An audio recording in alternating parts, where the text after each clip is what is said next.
நீ நல்லா வருவடா குண்டு பையா, நல்லா வருவ. ஸோ ஏகே கேட்டரிங்கோட ஓனர் வந்திருக்காரு, நம்ம அப்படியே பேசுவோம். ஹாய், சொல்லுங்கள் சார். ப்ரோ எத்தனை வருஷமாக அந்த கேட்டரிங் நடத்திட்டு இருக்கீங்க? ஒரு 2 இயர்ஸாக ரன் பண்ணிகிட்ருக்கோம். 2 இயர்ஸ் ரன் பண்ணிட்டு இருக்கீங்க. இப்போ வெஜ் மட்டும் பண்ணுவீங்களா, நான்வெஜ் பண்ணுவீங்களா? நான்வெஜ் தான் ஃபஸ்ட்டு, நெக்ஸ்ட் வெஜ்ஜு பண்ணுறோம். வெஜ்ஜுன்ட்டு நான்வெஜ் இல்லை, ஃபஸ்ட்டு நான்வெஜ் தான். நம்ம கேட்டரிங் வந்து பாய் வீட்டு பிரியாணி. ஃபஸ்ட்டு பிரியாணி தான் நம்மளுக்கு ஸ்பெஷல். வெஜ்ஜும் வந்து நம்ம பண்ணுறோம். வெஜ்ஜுக்கு தனி மாஸ்டர் இருக்காங்க. நம்மளோட எங்கள் மாமா வந்து ஹோட்டல் வச்சுருக்காங்க, கற்பகம் மெஸ் மயிலாப்பூரில் இருக்குது. Okay okay. அதனால் வெஜ்ஜு அவங்களும் ஃபுல்லாக வந்து நம்மளுக்கு சப்ளை ஃபுல்லாக வெஜ்ஜு எல்லாமே பண்ணித்தராங்க. ஃபுல் அண்ட் ஃபுல் அலால் தானே? அது ஃபுல் அண்ட் ஃபுல் அலால் தான் பண்ணுறோம். நம்ம நான்வெஜ் ஃபுல்லாக வந்து அலால் ஃபுட்டு தான். சரி சரி. எல்லாமே பாய் வந்து ஷேக் மொய்தீன் நம்மளோட மாஸ்டர். ஃபுட்டு எல்லாமே வந்து உங்களுக்கு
வாங்கியாச்சு. Mutton biryani, chicken 65, bread halwa, கத்திரிக்காய் பச்சடி. ஓகேங்களா? ஸோ ஒரு 7 மணிலேருந்து இந்த பிரியாணிக்காக தான் வெயிட் பண்ணிகிட்ருக்கோம். செம்ம மேக்கிங் உட்காந்து 7 மணிக்கு வந்தோம். அப்போதே வந்து ஒரு 100 பேருக்கு செஞ்சுட்டு இருந்தாங்க. நம்ம வந்து ஃபஸ்ட் டைம் வந்து பார்த்திங்கன்னா ஒரு அவுட்டோரில் வந்து ஷூட் பண்ணிகிட்ருக்கோம். மரத்துக்கீழே உட்காந்து ஜாலியாக சாப்பிட்டுருக்கோம். அது வந்து பார்த்திங்கன்னா நல்லா வந்து காத்தோட்டமாக செம்மையாக இருக்குது. ஸோ ஃபஸ்ட்டு வந்து மட்டன் பிரியாணி பீஸை பாருங்கள் எப்படி இருக்குன்னு சொல்லிட்டு. அவங்க வேக வச்ச பீஸை பாருங்கள். க்ளோஸ்அப் இருக்கா? சுடுது பயங்கரமாக சுட எடுத்து சாப்பிட்டுருக்கேன். எனக்குன்னே தனியாக ஒரு தாம்பூல் தட்டை வச்சு இலையை போட்டு கொடுத்துருக்காங்க. பீஸு பயங்கரமாக வந்துருக்குது மட்டன் பீஸு. ஸோ ஃபஸ்ட் ரைஸ்லேருந்து போயிடலாம். நல்லா சாஃப்டாக இருக்குது. தொடும்போதே வந்து பார்த்திங்கன்னா அந்த சாஃப்ட்னஸ்ஸு, பிரியாணியோட சாஃப்ட்னஸ் செம்மையாக தெரியுது. சுட தட்டில் போட்டு சாப்பிட்டுருக்கேன். இலையை வந்து பார்த்திங்கன்னா லைட்டாக வந்து இலை சூடு பட்டா எப்படி இருக்கும், ஒரு மாதிரி மங்கிடும்ல, அந்த மாதிரி இருக்குது இலையே. ஸோ கிட்ட தான் இருக்குமா ரைஸ் சாப்பிட்ருவோம் ஃபஸ்ட்டு. சரிதா?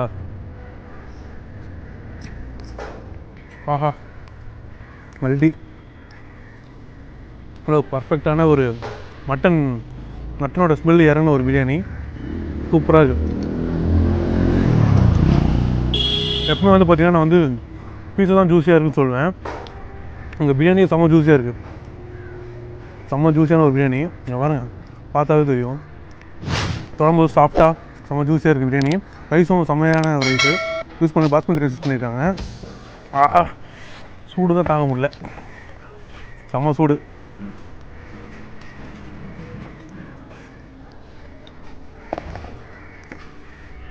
செம்ம ஃப்ளேவர் வந்து பார்த்திங்கன்னா ஓவர் காரமும் இல்லாமல், ஸோ பிரியாணியோட டேஸ்ட் அதிகமாக இருக்குது.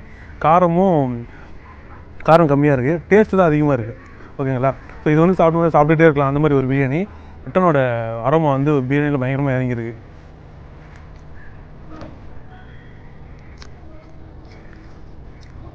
பீஸ் சாப்பிட்ருவோம். பீஸ் போட்டு காமிச்சல எவ்வளோ சாஃப்டாக இருக்குன்னு சொல்லிட்டு. வேறு பீஸு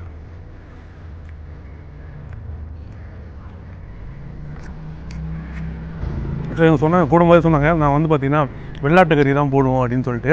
அதுக்கேற்ற மாதிரி செம்ம சாஃப்டாக பீஸு பயங்கரமாக இருக்குது. ஸோ அவங்களோட பிரெட் அல்வா டேஸ்ட் பண்ணி பார்ப்போம். பார்க்குறதுக்கு நல்லா ஷைனிங்காக இருக்குது, பார்க்குறதுக்கு நல்லா வந்து முந்திரியெல்லாம் போட்டு அது இது தொடமும் செம்ம சாஃப்டாக இருக்குது.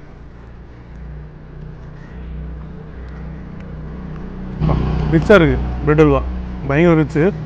ஸோ 65 65 போடும்போது பார்த்தேன், அப்பயே சும்மா லைட்டாக வாய் உரிச்சு 2 பீஸ் எடுத்து சாப்பிட்டு பார்த்துட்டேன், டக்கராக இருந்தது. ஸோ இப்போ லைட்டாக அது சாப்பிட்டு பாருவோம். ஆஹா அப்பா எவ்வளோ ஜூஸியாக இருக்குது சிக்கனு. மசாலா பயங்கரமாக இருக்குது. இது வந்து பார்த்திங்கன்னா அடுத்தடுத்த போயிட்டு சாப்பிட்ற மாதிரி ஒரு டேஸ்ட்டு. பிரியாணியாக இருக்கட்டும் 65 இருக்கட்டும் அடுத்தடுத்து சாப்பிட்ற மாதிரி ஒரு டேஸ்ட்டு. எனக்கு பிரியாணி ரொம்ப பிடிச்சிருக்கு, செம்ம சாஃப்டாக. அதுவும் அந்த பிரியாணியில் மட்டன் ஸ்மெல் இறங்குறது ரொம்ப ரேரு. இதில் இறங்கி போய் அண்ட் பிரியாணியில் காரம் அதிகமாக இருக்கிறதோட டேஸ்ட் அதிகமாக இருக்குது, பயங்கரம். So ultimate. கடைசியாக என்ன பண்ணுவோம், மட்டன் பீஸ் வச்சு ரைஸில் கொஞ்சம் கத்திரிக்காய் பச்சடி வச்சு அப்படியே பசங்க அடிப்போம்.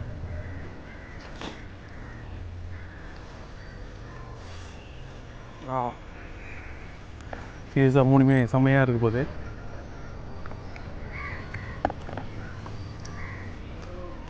கத்திரிக்காய் பச்சடி அல்டிமேட். பிரியாணி கூட பசங்க சாப்பிடும்போது அல்டிமேட்டாக இருக்குது கத்திரிக்காய் பச்சடி. இதான் சொல்கிறேன்ல, சாப்பிட்றது நிறுத்தவே முடியல. சூடாக இருந்தாலுமே வந்து பார்த்திங்கன்னா சாப்பிட்டுட்டே இருக்குன்னு தோணுது.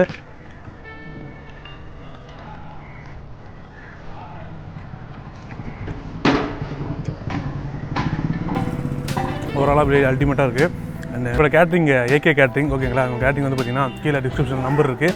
அது மட்டும் இல்லாமல் வந்து பார்த்திங்கன்னா நீங்கள் இருக்கிறதுலே ரொம்ப கம்மியான ப்ரைஸில் வந்து மட்டன் பிரியாணி ஆகட்டும் சிக்கன் பிரியாணி ஆகட்டும் அந்த ஓவரால் சென்னையில் பண்ணி தராங்க. ஸோ இவங்களை காண்டாக்ட் பண்ணணும்னா கீழே டிஸ்கிரிப்ஷன் நம்பர் இருக்குது, அதே மாதிரி டிஸ்பிளேல நம்பர் தரேன், காண்டாக்ட் பண்ணுங்கள். அது மட்டும் இல்லாமல் இப்போ தரமான பிரியாணி சாப்பிட்ணுன்னா சென்னை ஸ்டைல் பிரியாணி சாப்பிட்ணும் அப்படின்னா, அதுவும் பெரம்பூர் ஸ்டைலில் ஒரு பிரியாணி சாப்பிட்ணும் அப்படின்னா கண்டிப்பாக சாப்பிட்லாம். எனக்கு மட்டன் பிரியாணி ரொம்ப பிடிச்சிருக்கு. சிக்கன் பிரியாணி செஞ்சாங்க, அது வந்து டெலிவரி போயிடுச்சுன்றனால மட்டன் பிரியாணி மட்டும் தான் டேஸ்ட் பண்ணி பார்த்தேன். அண்ட் மட்டன் பிரியாணி எப்படி இருக்குன்னா சிக்கன் பிரியாணி ஒன்றும் அல்டிமேட்டாக இருக்கும். இப்போதைக்கு வந்து இது கொஞ்சம் இப்போ ஒரு கிலோவுக்கு வந்து 6லேருந்து 7 பேர் சாப்பிட்லாம், தாராளமாக வந்து 6லேருந்து 7 பேர் சாப்பிட்லாம். மற்றபடி என்ன 65 எல்லாருக்கும் 2 பீஸ் வரும். அதுவும் உங்களுக்கு எக்ஸ்ட்ரா தான் வரும், நீங்கள் ஆர்டர் பண்ணாலே உங்களுக்கு தெரிஞ்சிடும். நம்மளுக்கு இது வரைக்கும் வந்து இல்லைன்றது எந்த ஆர்டரும் ஃபங்க்ஷன் இல்லை. இருந்து அவங்க வீட்டுக்கு தான் பார்சல் பண்ணி எடுத்துகிட்டு போய் அதுதான் தேவை நம்மளுக்கு. ஆமாம் இருந்து பார்சல் பண்ணி தான் எடுத்துகிட்டு போவாங்க. அதனால் கரெக்டாக நம்ம ஓகே சார், தேங்க்யூ.